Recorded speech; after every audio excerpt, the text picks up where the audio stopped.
ماشەڵڵا کاڵەکێکی زەرد و جوانە، هاوڕێیان بێ ئێوە ناخۆش دەیشکێنم، بەڵام بەر لەوەی کاڵەکەکەی بشکێنم با خەونێکتان بۆ لێک دەمەوە سەبارەت بە بینینی کاڵک لە خەوێدا، چونکە زۆر کەس پرسیار دەکات ئەگەر کەسێک لە خەویدا ببینێ کاڵکی قاشقاش دەکات یاخود وردی دەکات، ئەوە هەر زۆر باشە و مایەی ڕزگاربوونیەتی لە خەم و خەفەت و ناخۆشی و ناڕەحەتیەکانی ژیان.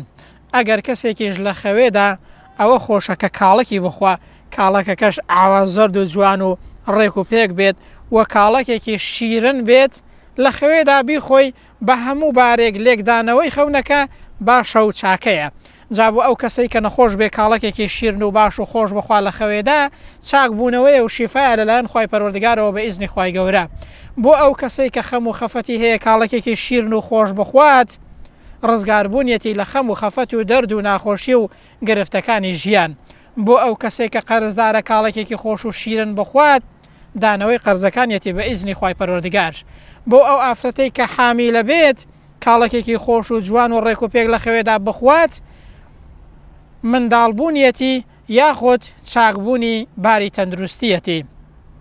بۆ ئافرەتێک ئەگەر تەلاق درابێت، ئەگەر خەو بەوەوە ببینێت کاڵەکێکی شیرن و خۆش لە خەوێدا بخوات، ڕزگاربوونیەتی لە ناخۆشی و ناڕەحەتی و خەم و خەفەت، ڕەنگیشە هەڵسوڕانی زەواجێکی تازە بێت. ئەوە خۆشە کوڕکچێکی گەنج لە خەوێدا کاڵەکێکی شیرن و خۆش بخۆن، هاوسەرگیریە، دەستکەوتنی هاوسەرێکی زۆر باش و چاک و دینداریشە، یاخود ڕزق و ڕۆزیەکی فراوان و حەڵاڵە.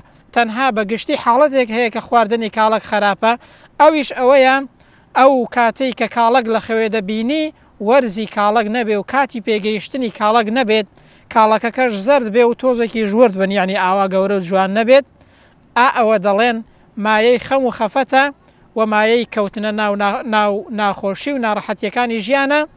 بەڵام نائومێد مەبە و ڕووبکە خوای گەورە پشت بە خوای گەورە ببەستە، خدای پەروەردگار دەروی خێرت لێ دەکاتەوە.